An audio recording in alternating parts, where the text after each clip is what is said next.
The plastic surgery, the plastic smiles, the plastic backgrounds, and of course the plastic for the little guy posing of Hollywood's rich and famous were on full display Sunday night as the Television Academy, the National Academy of Television Arts and Sciences, and the International Academy of Television Arts and Sciences gathered for their umpteenth assembly of self-worship called the Emmys, TM. And conspicuous in his absence at this was the cherished man for whom they gave the award for Best Narrator of a documentary series, former President TM, Nobel Prize winner TM, and Grammy TM winner TM, Barack TM, Obama TM. Also conspicuously absent from both the cultish ceremony and from the Obama-narrated Netflix series called Our Great National Parks was any hint of the most important and basic historical and constitutional facts. Like, say, the fact that the U.S. Constitution that Mr. Obama swore to uphold doesn't allow the federal government to own any national parks outside of Washington, D.C. Hi everyone, I'm Gardner Goldsmith for MRC-TV. Indeed, Mr. Obama wasn't on hand to receive the Perverse TV Award, which was presented in appropriately perverse TV style by drag maestro RuPaul. But the former president's absence, perhaps he was cozy at his beachfront Martha's Vineyard home, despite his repeated claim that the supposed accelerated ocean rise of climate apocalypse would, of course, wipe out such places. Yeah, the fact that the community organizer-in-chief was missing, well, it didn't put a damper on the Jack-in-the-Box audience who leapt to their feet to applaud him and this show from Netflix. But you know, their blind enthusiasm for both The Mass Murderer and a television series celebrating land theft and central government colonialism, well, it offers us an opportunity to gather facts and spread them far and wide. For example, fans of Obama might want to educate themselves about the armed Obama Bureau of Land Management attempt to steal the ranch of the Bundy family in Nevada, a grazing area, the rights to which the Nevada Territory had granted the Bundy family long before the territory became a state. And they might want to educate themselves about both the constitutional side of the land and parks story and the economics of it. Economics that reveal the honest reality of human preferences. As ranch owner Cliven Bundy and his family knew and told people at the time of the Obama government siege, the U.S. Constitution claims for the feds only 3 forms of land to control. The first is a 10 square mile zone for the home of the federal government itself, that being, of course, the beautifully managed monument to dross and extravagance called Washington, D.C. The second form is the land for federal military garrisons.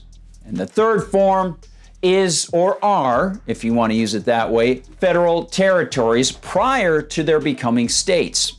And when those territories become states, the Constitution mandates that they enter with all the so-called rights and privileges of other states, meaning, of course, that they don't have to cede land to the feds, just as no other state has to cede lands to the feds, unless for the aforementioned military garrisons. In other words, the ballyhooed 1906 Antiquities Act has no connection in any way to the U.S. Constitution itself. Curiously, Mr. Obama didn't discuss in his wonderful TV paean to federal occupation of vast swaths of the United States any of this in any way whatsoever. He didn't talk about how much land the U.S. government dominates west of the Mississippi.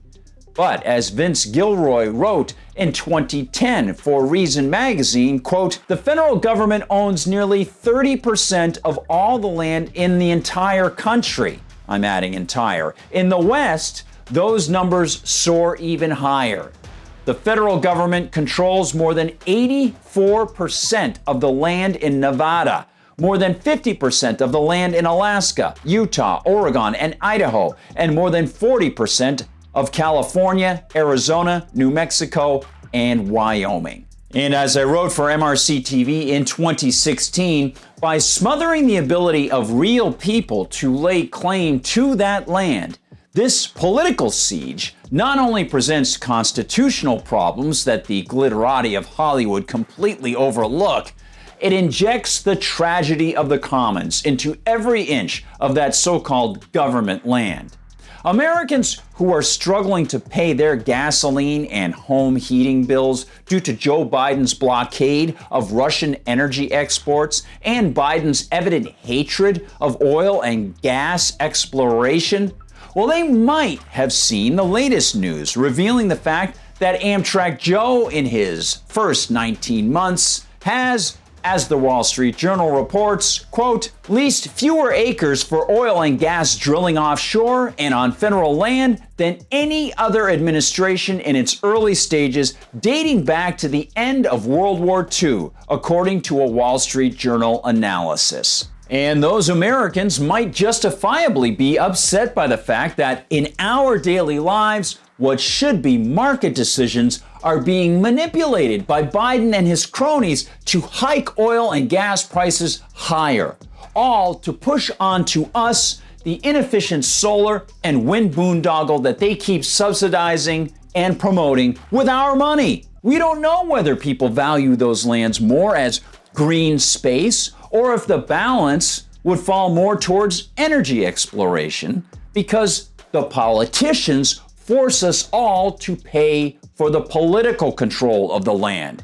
And then they trot out guys like Obama to tell us how wonderful it is to be occupied by federal land overseers.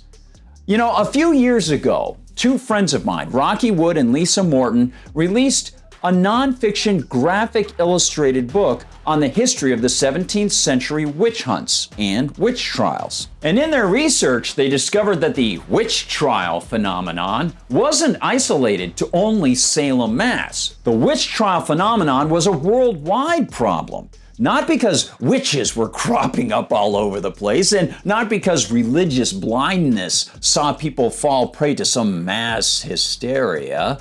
No, Rocky and Lisa discovered that government officials in various locales around the world persecuted people under the guise of purging witches and warlocks as an easy way, you got it, to take their land. The religion was used as a pretext to accuse and convict of apostasy those whom special interests wanted to see stripped of their private property. And, of course, to see the local politicians take control, often to the benefit of special friends who would, in turn, help those politicians stay in power. And today, politicians and celebrities still pump the religious fuel behind land grabs. But now it's Mother Earth, it's Gaia. And if you disagree, if you own a ranch like the Bundys, you're the heretic. Sunday's cult ceremony is another indication of that collectivist stance against you, your rights, market-based preferences, and preference revelation, and real valuation. And of course, it stands against federalism, as understood by the founders. Let's not allow this opportunity to slip by. Let's spread the word about what we're seeing. When they engage in empty rituals, we can reveal the truth. Anytime is a great time to do it. Right now could be even more important as we see our rights being taken so rapidly and the push for their climate agenda being ramped up even harder. Thanks so much for watching, everybody. Please, if you're watching on YouTube, please like and subscribe.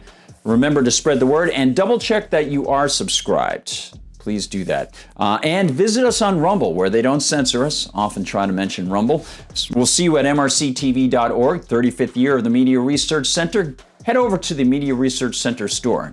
Grab something to support the organization and the whole team out there. And of course, we'll see you on Facebook, TikTok, Instagram, and Twitter. On Twitter, I am @GardGoldsmith, and on Gab, I'm @GardnerGoldsmith. Thanks so much for watching, everybody.